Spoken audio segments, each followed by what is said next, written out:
इस वर्ष जो भी बच्चे 10th में हैं, 12th में हैं, जो एग्ज़ाम देने जा रहे हैं, मैं सभी बच्चों को उनके उज्जवल भविष्य की कामना करती हूँ। मैं उनको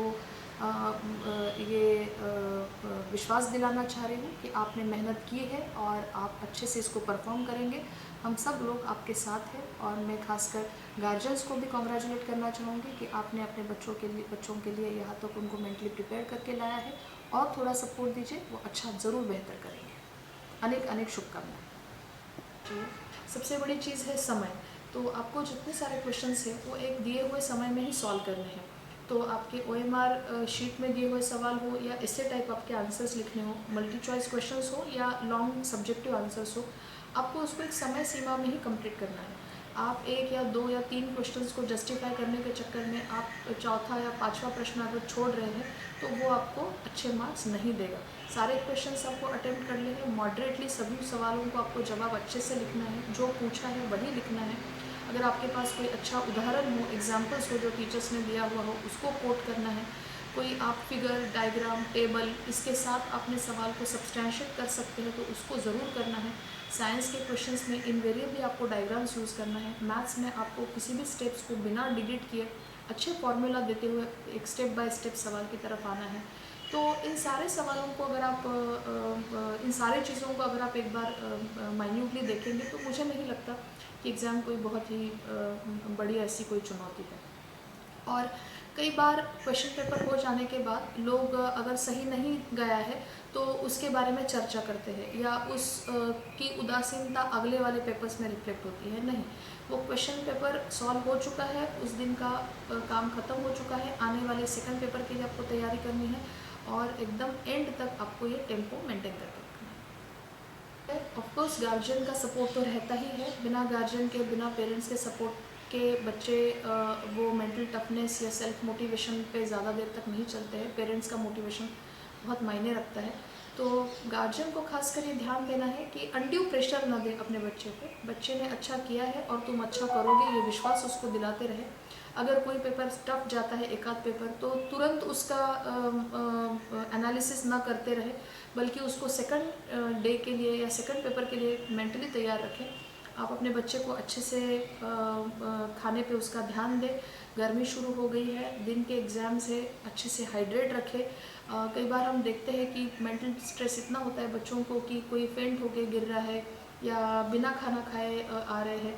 तो आपको ये ध्यान देना है कि आप अच्छे से खाना खाएं, पौष्टिक खाना खाएं। रात्रि जो आपकी नींद है वो उसको कम्प्लीटली पूर्ण करें। आप ज़्यादा जगे या रात भर आप दोबारा टेक्स्ट बुक को रिवाइज़ किए या भूखे पेट आप एक अच्छा परफॉर्मेंस किसी भी क्षेत्र में नहीं दे सकते। तो मुझे लगता है गार्जियन को अपने बच्चों के प्रति इन चीज़ों के लिए ध्यान ज़रूर देना चाहिए। जैसा कि सब लोग जानते हैं, 14 तारीख से हमारे ज़िले में बोर्ड के और उसके बाद इंटरमीडिएट एग्ज़ाम शुरू होने वाले हैं। ये 2 एग्ज़ाम्स जो होते हैं वो किसी भी बच्चे के, किसी भी विद्यार्थियों के जीवन में एक बहुत इम्पॉर्टेंट पड़ाव होता है। और ये एग्ज़ाम्स जो है वो आपके अगले आने वाले करियर की दिशा तय करते हैं। इसीलिए दोनों ही एग्ज़ाम्स बहुत ही इम्पॉर्टेंट है, बहुत ही क्रूशियल है करियर डेवलपमेंट के प्लान में। और मैं यही चाहूँगी कि बच्चों ने, मुझे विश्वास है कि पूरे साल भर पढ़ाई की होगी। 9वीं हो जाने के बाद लगभग सबको पता होता है कि अगला साल हमारा 10th का है, बोर्ड का साल है। तो लोग काफ़ी सीरियस होते हैं, बच्चे काफ़ी सीरियस होते हैं, गार्जियन भी काफ़ी सीरियस होते हैं और उनके टीचर्स भी काफ़ी सीरियस होते हैं कि ये बच्चे का 10th का वर्ष है। मैं बच्चों को यही बताना चाहूँगी कि आपने जो जितनी साल भर मेहनत की है, जितने सारे आपने प्रैक्टिस क्वेश्चन पेपर सॉल्व किए हैं, जितने आपने अटेंटिवली क्लासेस अटेंड किए हैं, वो सारे का एक फल आपको इस एग्ज़ाम के थ्रू जाने के बाद ही प्राप्त होना है। तो एग्ज़ाम के दौरान अपना संयम मेंटेन करके रखें, धैर्य मेंटेन करके रखें।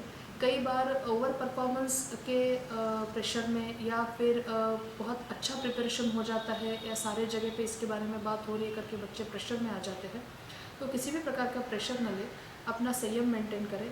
ये समझे अपने आप से, ये सेल्फ कंफर्मेशन देते रहे कि मैंने पूरे ईमानदारी से साल भर प्रयत्न किए हैं, एफर्ट्स लिए हैं और मैं बहुत अच्छे से करूँगा। तो ये मुझे लगता है फर्स्ट कदम होना चाहिए हर एक स्टूडेंट को। सेकंड थिंग इज़ दैट कि जो आपके पास सवाल आते हैं वो सवाल को अच्छे से पढ़ें। प्रैक्टिस एग्ज़ाम्स जो हमने ज़िले में लिए थे बोर्ड के पहले, उसका मुख्य उद्देश्य यही था कि बच्चे उस एनवायरनमेंट को फेस करें किस तरह से बेल बजती है, किस तरह से रोल नंबर्स होते हैं, किस तरह से आपको क्वेश्चन पेपर्स आपके डेस्क पे आता है और आप उसको किस तरह से सॉल्व करते हैं। तो हमने पहले भी ये सूचना दी थी कि बच्चे क्वेश्चंस को उतारने में टाइम स्पेंड करते हैं। तो क्वेश्चंस को आपको उतारना नहीं है, हर क्वेश्चंस का, सब क्वेश्चंस का एक नंबर होता है। क्वेश्चन नंबर 1, उसमें कोई उप प्रश्न होते हैं तो क ख ग, उसमें कोई रोमन 1 2 होता है तो क्वेश्चन नंबर 1 क का रोमन 2। इस तरह से आप लिखते हुए क्वेश्चन सॉल्व करें ताकि आपका सही जवाब उस क्वेश्चन के सामने रखें। अगर आपको ऑप्शंस दिए हैं कि 7 में से 5 ही सॉल्व करने हैं, तो 1 2 3 4 5 आपके आंसर शीट में नहीं होना चाहिए, बल्कि जिस क्वेश्चन के लिए आप आंसर लिख रहे हैं उसका कॉरस्पॉन्डिंग नंबर आपके आंसर शीट में होना चाहिए। आपका हैंडराइटिंग आपके व्यक्तित्व का एक बहुत अच्छा रिफ्लेक्शन होता है, तो आपको प्रैक्टिस के दौरान आप ये लोग समझे ही होंगे। तो अच्छे हैंडराइटिंग का प्रयोग करें ताकि आपके आंसर शीट आपके ज़िले के बाहर जा रही है, वहाँ के टीचर्स इसको पढ़ पाए, आप जो लिखना चाह रहे हैं वो लीजिबल हो। तो हैंडराइटिंग की तरफ ध्यान देना चाहिए।